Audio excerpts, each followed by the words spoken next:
Galera, hoje nosso bate-papo é com a doutora Juliana. Para você que não sabe, a doutora Juliana que fez o meu transplante capilar. E hoje a gente vai fazer um perguntas e respostas. Então sejam muito bem-vindos ao meu canal. Meu nome é Magno Fernandes. Se você está chegando agora e não me conhece ainda, no dia 26/6/2020 eu fiz o meu transplante capilar. E desde então estou aqui trocando uma ideia, trazendo boas pessoas aí para contribuir na sua pesquisa sobre transplante capilar. Beleza? Sem delongas, vamos lá. E ó, vai, cabelinho. Tamo junto.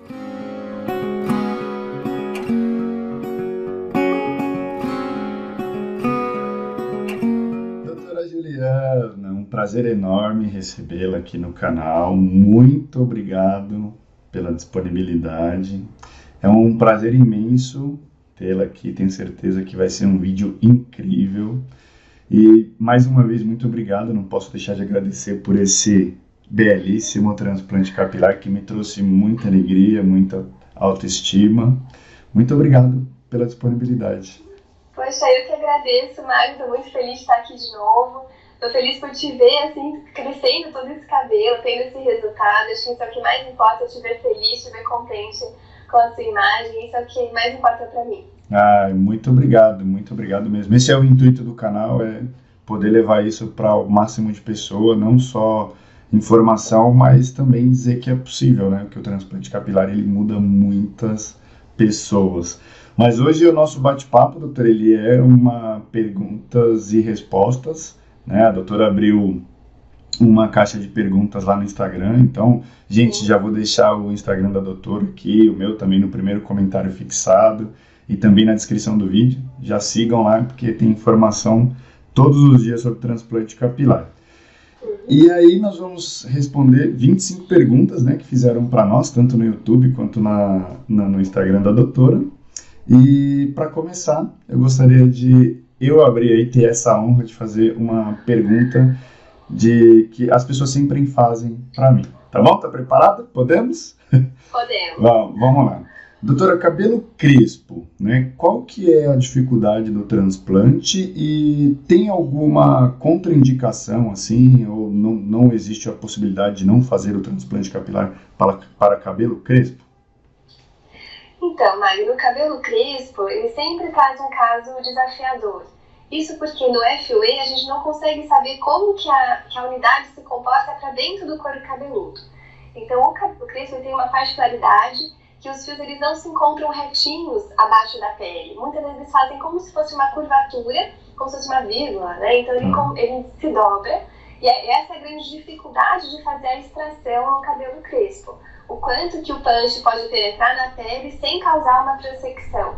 Então ele traz uma dificuldade maior, então precisa de mãos muito treinadas para conseguir ter uma boa extração no cabelo crespo, encontrar o punch ideal para aquele tipo de cabelo. Muitas vezes é preciso aumentar um pouquinho o diâmetro desse punch para conseguir uma boa extração. Precisa saber o calibre desse fio, a distribuição desse fio. Então sempre são casos mais difíceis em termos de cirurgia, mas eu não diria que é uma contraindicação. Muitas vezes o cirurgião precisa fazer um teste primeiro para saber como que esse cabelo se comporta abaixo da pele, para aí sim poder programar uma grande sessão nesses casos. Bacana. Então tem possibilidade de fazer o FUE, certo? Sim. Tá. Certo. E existe algum exame, alguma possibilidade de saber essa curvatura do fio para dentro do couro cabeludo antes de fazer ou não? Ou precisa realmente ir lá e tirar alguns folículos ali para ver se o punch comporta?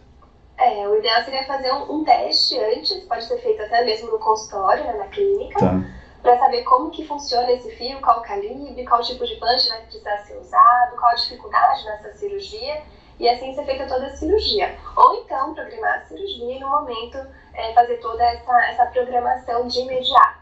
Mas é possível fazer com antecedência também. Que legal. Obrigado. Bom, agora acho que a gente pode ir para as perguntas dos nossos inscritos. Eu vou começar pelo YouTube. A primeira pergunta é a do André. E ele pergunta: com quanto tempo após o transplante capilar é possível usar o shampoo à base de cetoconazol? Assim, eu vou até complementar não só esse shampoo específico, né? Mas assim, todos os shampoos.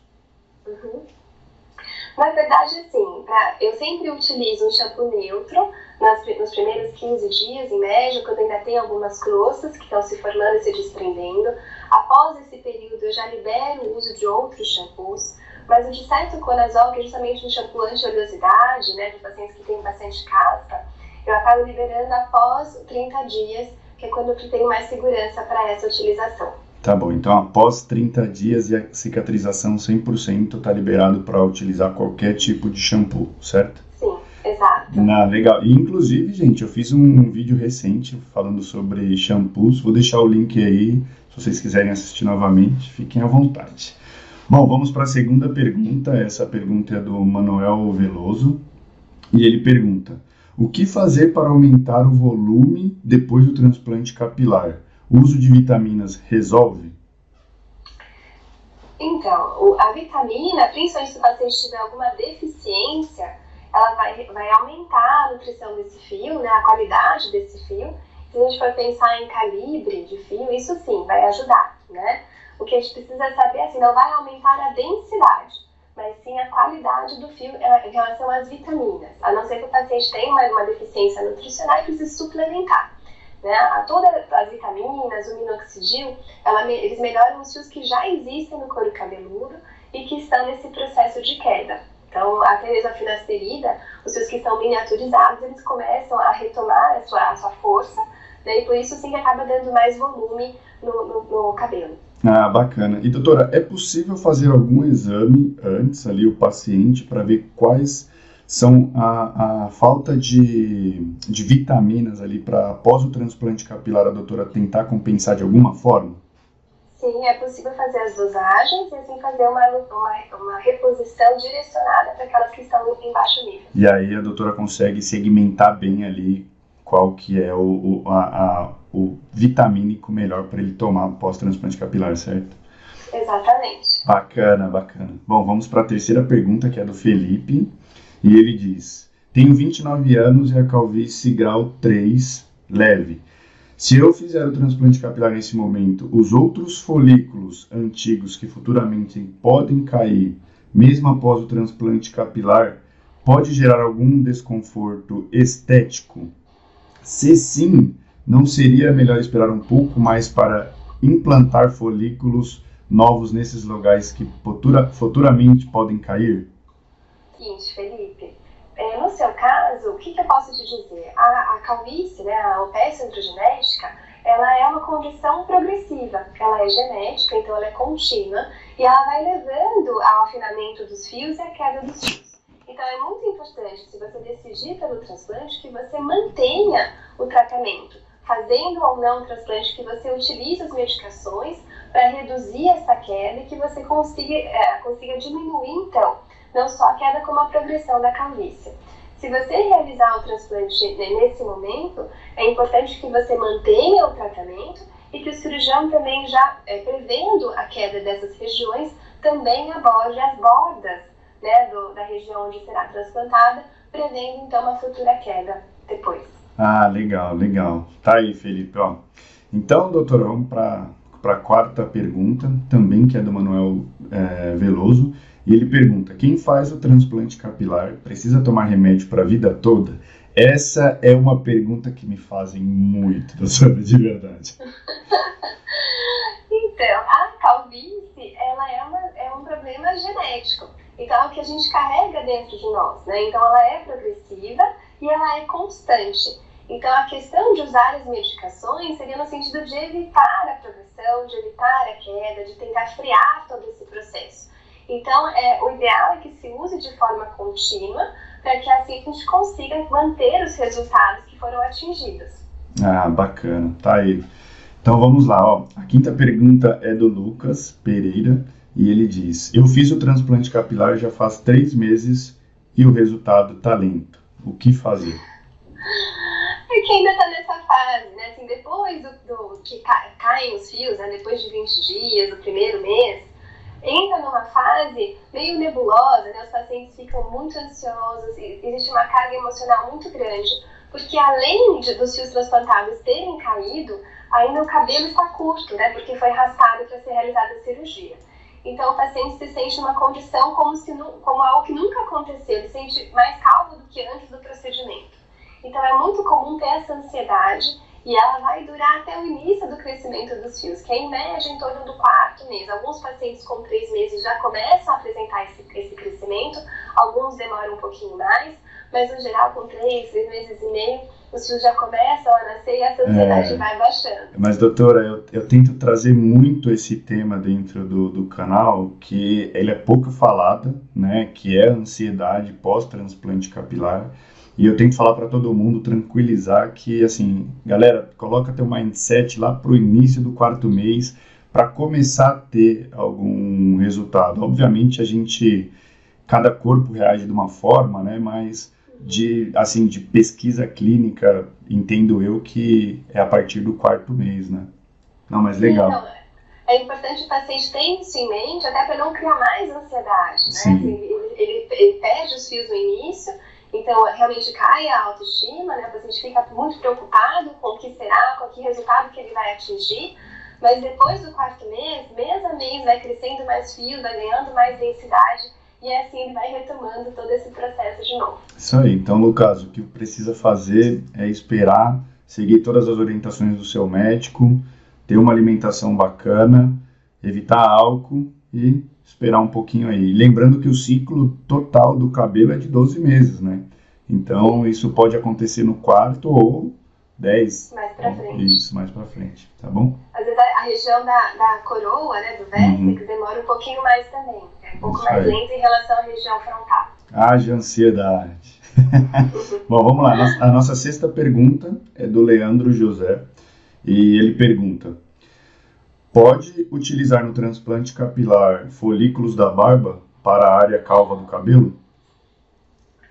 Sim, é possível usar a barba, né, fios de barba, para complementar o transplante capilar. É sempre importante dizer que o melhor cabelo, né, o melhor pelo para ser utilizado é o próprio cabelo, porque ele mantém as mesmas características da área doadora, então eu vou conseguir mais naturalidade, um cabelo que tem as mesmas características do paciente. A barba é um fio mais grosso, a maioria tem somente um fio, então eu preciso mesclar fios de barba com fios de cabelo, principalmente quando o paciente tem um cabelo muito diferente da barba, um cabelo muito fino, ele fica mais visível, por isso que é importante usá-lo como fundo, né, como um cabelo, um pelo, apenas para ganhar mais volume, ganhar mais cobertura. Ah, legal. Mas fazer um transplante só de barba não é possível, precisa de barba para a própria barba, ou então mesclado com fios de cabelo. Ah, legal, mas é possível, né, utilizar... É possível. É possível. É possível, sim. Não, bacana. Bacana. Isso se dá quando a área doadora ela não tá muito forte, ou quando a área calva ela tá muito grande, num grau muito... Isso. Quando eu tenho uma área doadora insuficiente, aí sim eu vou partir para o uso de pelos da barba ou pelos corporais. Mas o que vale lembrar também, gente, que é o que a doutora disse, que é bem importante, né? Até para questão de estética, o fio da barba ele é utilizado para dar volume, ele nunca vai ser colocado numa hairline da vida. Não. E também vale lembrar que pelos corporais, né, total assim... por exemplo, barba é para barba, cabelo é para cabelo. Então, essa é a primeira chamada, vamos dizer assim. E vale lembrar também que é bom fazer um tratamento antes bem intensivo na área doadora para tentar usar 100% cabelo ali da área doadora, né, doutora? Sim, a gente tem que utilizar o máximo da área doadora, também lembrando que precisa preservar a doadora para que não tenha falhas, para que não tenha sequelas pelo procedimento. Então, nós vamos mesclar, né? Então, retirar fios da área doadora ao máximo possível, sem gerar nenhum problema, e aí sim conseguir uma cobertura.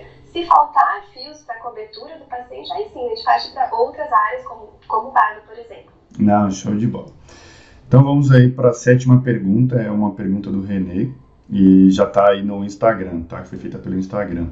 Para quem fez o transplante capilar, a utilização de químicas como descoloração global, escovas inteligentes, como essas se dá após o transplante capilar? Pelo que eu entendi, o René que me perguntou sobre o uso dessas químicas no cabelo transplantado. Isso. Não há nenhum problema, na verdade, em utilizar químicas no cabelo transplantado. O que eu sempre peço para o paciente é esperar toda a cicatrização se complementar, porque ele aí sim começa a atingir o cabelo, ou fazer qualquer tipo de alisamento ou química dessa região. Então, pelo menos 60 dias para começar a fazer qualquer tipo de tratamento a mais, né, extra. Agora, o cabelo transplantado, ele é um cabelo como os outros, né? Então, ele pode sim fazer tratamentos, pode alisar, pode colorir sem problema algum. Não, bacana. Então tá aí. A 8ª pergunta é do João, o JN. Ele é um inscrito do canal. Inclusive, eu fiz um review aí do transplante capilar dele. Então, quem tiver curiosidade, quiser assistir, tá aqui. E ele pergunta: após um mês e meio da área receptora, ainda está sensível, isso é normal? Eu entendi que após um mês e meio do transplante capilar, a área receptora ainda está sensível, isso é normal? Sim, João, eu preciso saber o que você quer dizer com sensível, na verdade, né? Mas a área receptora, ela sofre todo um processo de cicatrização e é muito comum, após a queda dos fios, ainda ficar um tom mais rosado da pele, um pouco mais sensível ao sol, até mesmo a sensibilidade da região, assim, ao toque, a queda da água, né, durante o banho. A sensação é um pouco estranha no início, mas logo tudo vai voltando ao normal. E isso durante esse processo até o final do 3º mês. Isso aí. Tá aí, João. Doutora, agora todas as perguntas estão vindo através do Instagram da doutora. Convido a todos a se inscrever no canal da doutora, no Instagram, e se inscrever no meu canal também, aqui já pegando o gancho. Bom, essa é uma pergunta que eu recebo com constância aqui dentro do canal, tá? Qual que é o valor da consulta e onde fica o consultório? Então tá bom, o meu consultório fica na região de Higienópolis, em São Paulo. Agora, com relação ao valor da consulta, eu não posso passar valores aqui pelo vídeo, né, por conta da legislação. Então, eu peço para que eu vou deixar o link aqui embaixo do meu telefone, né, do consultório, do WhatsApp, e que mande mensagem para minha secretária, ela vai esclarecer com relação a valores, agendamento, vai ser muito bem recebido. Legal, ó, todos os links aí para consulta vão estar na descrição do vídeo, no primeiro comentário fixado. E como eu estou no time de vocês, eu vou tentar uma coisa aqui. Doutora, podemos dar um desconto para as pessoas que saírem do canal e do nosso Instagram para consulta? O que a doutora acha de um desconto de 20% na consulta? Tá ótimo, vamos lá. Beleza. Então, gente, ó, conseguimos aí. Quem for fazer uma consulta com a doutora Juliana e for inscrito aqui do canal e tiver também inscrito no Instagram da doutora, tem 20% de desconto aí na consulta, na primeira consulta, tá bom? Obrigado, doutora. Olha, vai ajudar muita gente. Então tá bom. Ó, a 10ª pergunta é do Saulo e ele pergunta: tem alguma contraindicação para o transplante capilar?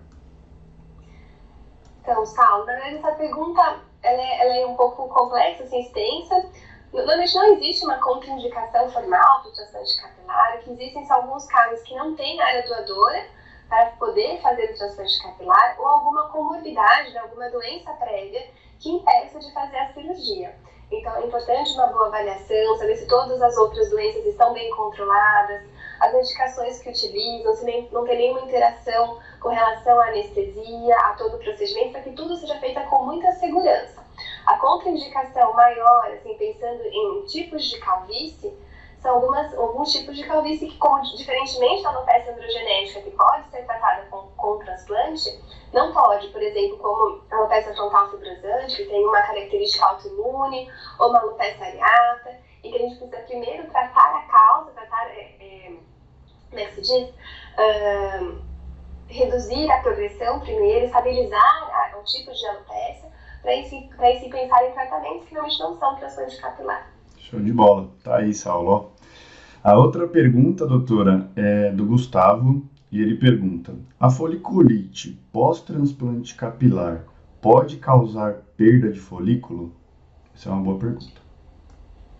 Então, normalmente, depois, por volta do 2º, 3º mês, a glândula sebácea, ela cicatriza muito mais rápido que o próprio folículo. Então ela começa a produção do óleo, né, na própria obesidade do couro cabeludo, e ela não consegue escoar essa produção, porque ainda o fio não saiu da pele.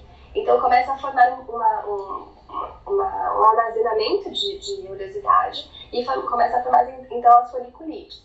Esse processo ele é autolimitado e acaba se resolvendo até o final do terceiro mês, não gerando dano ao folículo. Mas é importante que o paciente, se houver uma exacerbação desse quadro, ou uma infecção associada, né, por estafilococcus, por alguma bactéria, fungo, etc., que retorne ao seu cirurgião, que trate, que diminua a oleosidade, pode ser com shampoos ou com algum outro tratamento, uma loção, para assim, conseguir controlar esse processo e não haver nenhuma lesão aos fios transplantados. Bacana, bacana. Doutor, agora a pergunta é do Rodolfo, e ele pergunta: a partir de quanto tempo após a cirurgia é possível praticar esportes?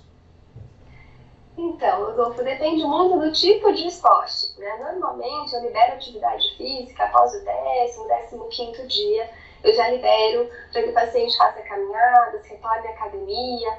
Porém, existem vários tipos de esporte, né? Então, quando o paciente joga futebol, por exemplo, que pode cabecear, ou vôlei, né? Pode levar uma bolada, eu peço para que aí sim ele evite a prática desse tipo de esporte, principalmente até o final do primeiro mês. Depois disso, até natação, ou esportes então que utilizem capacete, né? Como kart, motocicletas, eu peço então que ainda assim evite no primeiro mês a prática desses esportes e após esse período aí sim podem voltar. Legal. Inclusive, Rodolfo, eu fiz um vídeo também recente sobre esportes, tá? Vou deixar o link aqui. E até complementando, né? Quem sou eu, mas até complementando, vale lembrar que esportes que estão ali pro sol, né? Como vôlei de praia, por exemplo, é bacana você fazer após aí 60 dias. Se você fala assim, eu não aguento fazer 60 dias, esperar 60 dias, espera cicatrizar e vai fazer. Coloque um boné ou passe um protetor. Eu acho que é bem importante. Principalmente porque essa região que fica rosada, que eu comentei até numa pergunta anterior, quando ela é mais sensível ao sol. Então, esses primeiros 2 meses eu peço que não se exponha ao sol, se for tomar sol, sempre de boné ou de protetor solar. Bem lembrado, né? Obrigado, legal. E a próxima pergunta é do Danilo. Forte abraço, Danilo. A gente conversa bastante pelo Instagram também. E ele pergunta: os fios transplantados vão engrossando com o tempo? Senti que nasceram mais fios. Ele também fez o transplante capilar recente. Então, Danilo, os fios eles vão crescendo pouco a pouco, né? Então, após o 4º mês, em torno do 3º, 4º mês, eles começam a nascer e eles vão ganhando mais densidade, mais volume ao longo dos meses. Então, é interessante, sim, observar essa melhora da qualidade dos fios, principalmente quando o paciente também utiliza as vitaminas, utiliza os tônicos, que vai melhorando, então, o volume e a capacidade de cobertura dos fios que nascem na área receptora. Tá, e eu li errado a parte final, tá? Ele falou que senti que nasceram mais finos os fios. Sim, eles nascem mais frágeis e eles vão ganhando qualidade com o passar dos meses. Bacana. Agora, doutora, o Douglas ele pergunta: quando se começa a ver um crescimento inicial dos fios após o pós-operatório? Isso, é muito individual esse crescimento, em torno do 3º, 4º mês os fios começam a nascer, mas é aquilo que eu já falei, é um ganho mês a mês. Não nascem todos os fios ao mesmo tempo, alguns folículos iniciam o seu nascimento por volta do 3º, 4º mês, e com o passar dos meses eles vão ganhando cada vez mais fios e ganhando então em densidade. Douglas, tem que aguardar aí um pouquinho, a ansiedade bate, mas cresce, logo logo cresce. Bom, o Giba, doutor, agora ele pergunta, né, quantos dias após o transplante capilar podemos passar a máquina na área doadora? Eu sempre peço para o paciente esperar cair todas as coxinhas da área doadora. Normalmente, após a primeira semana, ainda pode ficar um pouco sensível a essa região, principalmente quando o paciente encosta no travesseiro. Alguns pacientes têm mais coceira, outros não. É muito diferente, é caso a caso, mas normalmente após o primeiro mês ele já pode passar a máquina na área doadora. Legal, eu acho que também após a cicatrização, assim como um todo, né? Cicatrizou, não tem mais nenhuma casquinha, nada. Acho que aí pode cortar, né? Pode cortar. Pode. Não, bacana. Doutora, agora o Gabriel, ele pergunta, é possível fazer um transplante e não utilizar finasterida? Ah, é possível. Eu sei que é possível. Vai lá, doutora, desculpa a minha ansiedade. Possível né? Isso vai muito de paciente para paciente. No geral, os tratamentos eles giram muito em torno das medicações para diminuir a queda e reduzir a progressão da calvície, porque o transplante ele restaura a área calva, mas ele não impede o restante dos fios de continuarem sofrendo o processo de enfraquecimento que leva à calvície. Então, é interessante usar a finasterida porque ela age na parte hormonal, que é uma das causas da calvície, né, que é a ação do DHT sobre o folículo capilar. Agora, se o paciente não puder utilizar ou tiver alguma contraindicação, um efeito colateral, existem outros tratamentos complementares que podem ser feitos sem problema nenhum. Não, legal. E eu posso dizer para você, Gabriel, que eu fiz o transplante com a doutora, eu tinha o grau 3 de calvície e eu não utilizei finasterida. Tá? Eu sou um case vivo, posso dizer assim. E eu fiz um vídeo também dizendo que sobre a finasterida, né? A finasterida ele é um medicamento muito bom para a calvície ali, porém ele tem aquele 1% de chance ali de contraindicação, não contraindicação, mas, por exemplo, ele pode diminuir o volume ejaculatório do homem, o libido, uma série de coisas. Então, vale a pena estudar sobre, é um tema bem complexo, mas vale a pena estudar sobre, mas é possível sim. Mas é importante falar, Mário, só cortando um pouquinho, que é importante que o paciente mantenha o acompanhamento, que mantenha a observação de queda. Então, se houver uma exacerbação, é importante que ele faça todo o tratamento. A finasterida, ela é uma boa medicação, mas a gente precisa sempre observar e continuar acompanhando com o cirurgião, né, com o especialista em transplante capilar, em queda capilar, para que esse cabelo não sofra nenhum dano após a cirurgia ou por conta da evolução da calvície. Esse tema finasterida daria aí para a gente decorrer horas e horas conversando, e ele é um tema muito quente, né, porque tem muita gente a favor, fala que usa muito tempo e tem muita gente contra também. Mas enfim, o que a doutora disse, faça um acompanhamento, busque orientação médica, que é a melhor coisa a fazer, tá bom? Doutor, agora eu tenho uma pergunta do Herbert. Na verdade, essa pergunta ela ficou incompleta, então eu vou deduzir aqui o que ele perguntou, tá? Okay. Eu tenho a parte da frente bastante danificada e a entrada tem mais fios fininhos. Acha que é possível fazer o transplante capilar? Deduzo eu.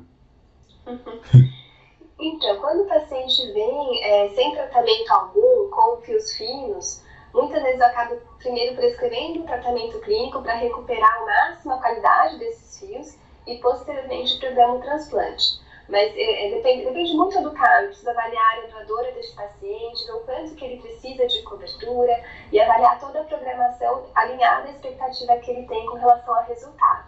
Legal, bacana. Agora o Marlon pergunta, quantos folículos por centímetro quadrado são necessários para uma boa densidade? Essa pergunta ela é muito frequente e ao mesmo tempo é difícil de responder, porque são muitas variáveis que acabam resultando nessa densidade que todo mundo busca, né? Então, por exemplo, eu tenho unidades foliculares de um fio, de 2, de 3, de 4 fios ou mais.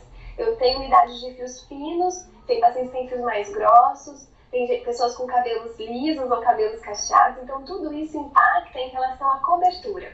Então, por exemplo, se eu falo assim, eu preciso de, 50 folículos por centímetro quadrado.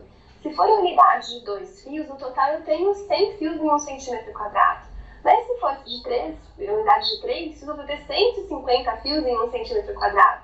Então depende muito, depende como que o cirurgião distribui essas unidades foliculares, quantos fios tem cada unidade folicular, qual que é a qualidade desse cabelo, se é um fio mais grosso, eu não preciso colocar tantas unidades, se é um fio mais fino, eu preciso colocar unidades mais próximas, concentrar um pouco mais.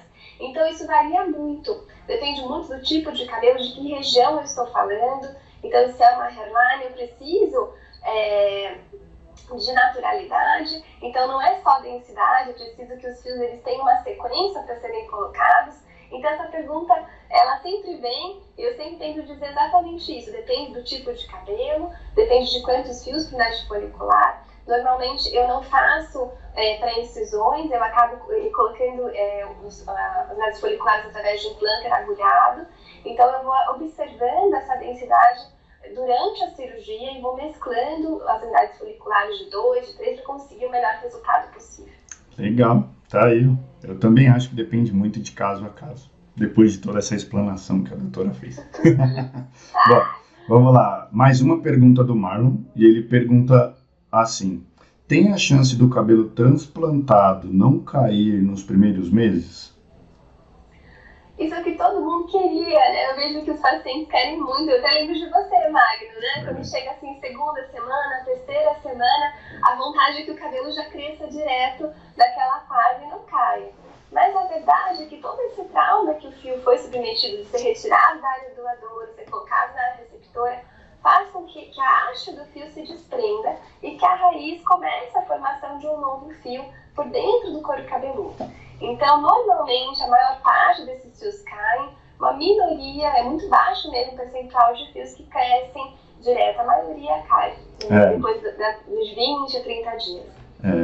Eu coloco que é muita ansiedade, sabe, doutora? Porque eu vou até colocar uma opinião minha aqui, né?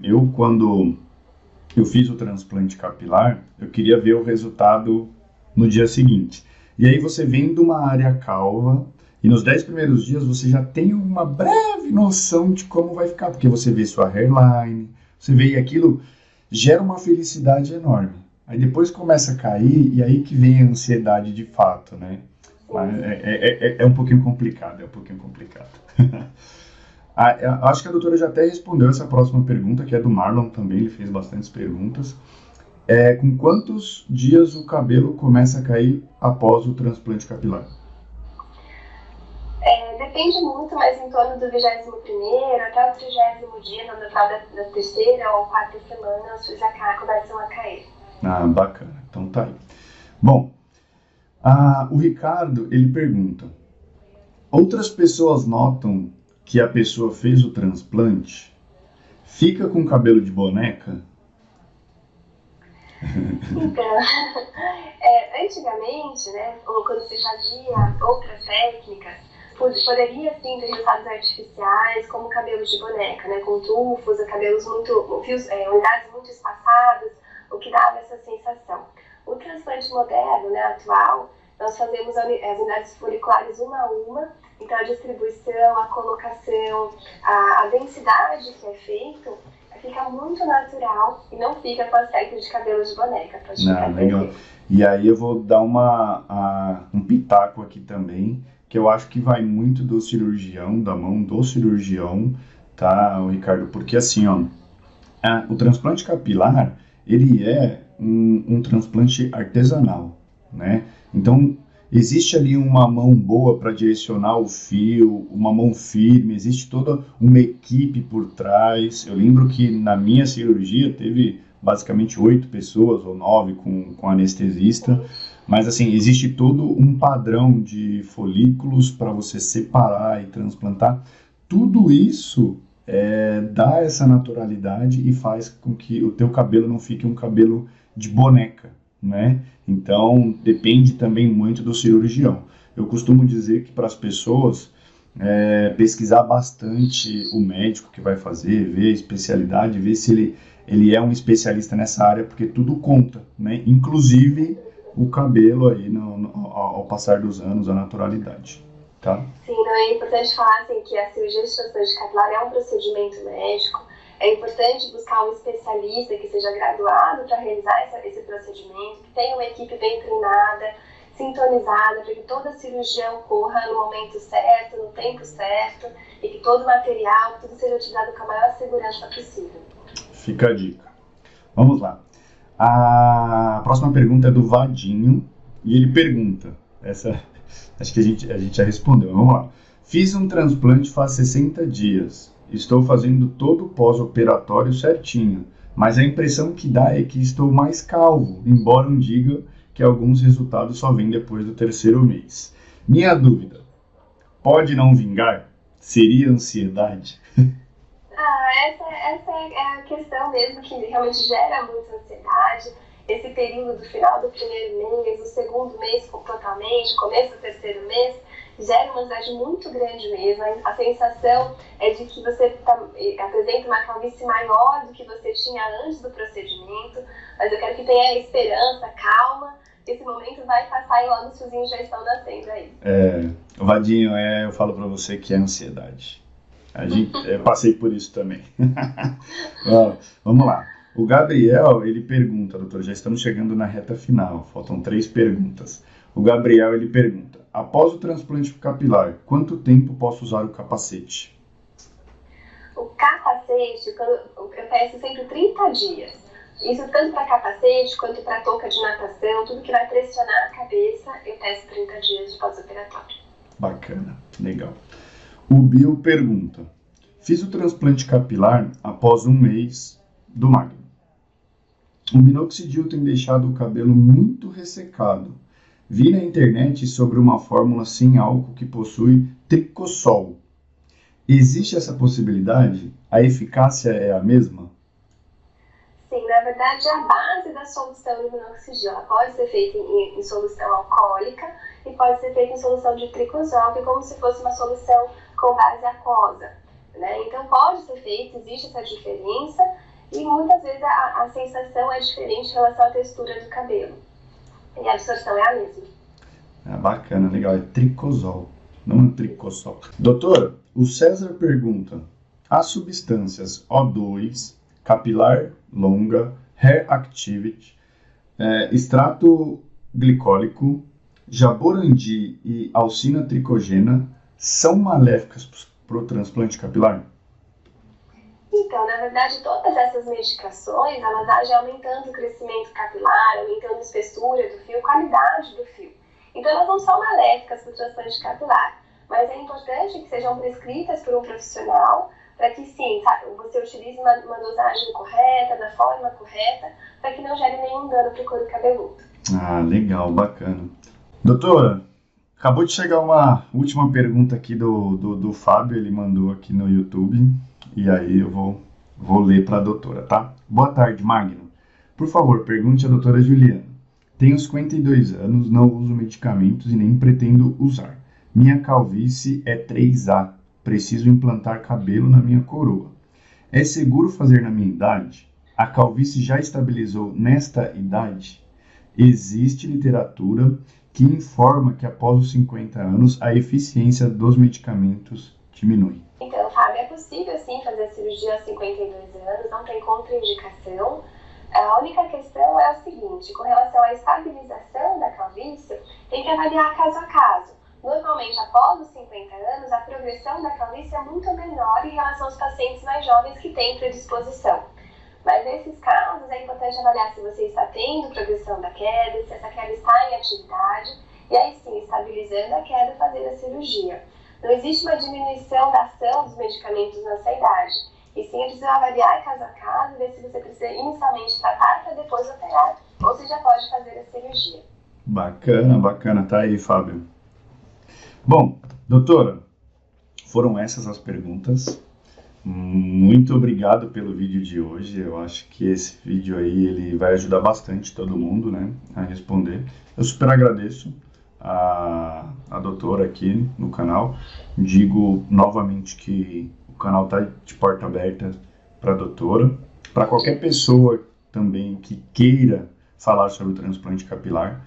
Eu acho que a ideia desse canal ela é muito boa, porque é levar, né, o melhor aí conteúdo para as pessoas nesse momento tão delicado da vida, tão delicado aí de cirurgia e tudo mais. Então, novamente eu agradeço, um beijo enorme, fica aqui novamente o meu agradecimento e de todos para a doutora. Eu que agradeço, Magno, obrigado por mais esse convite, eu estou sempre à disposição para voltar aqui no canal. Obrigado. Valeu, tchau, gente, até mais. Tchau.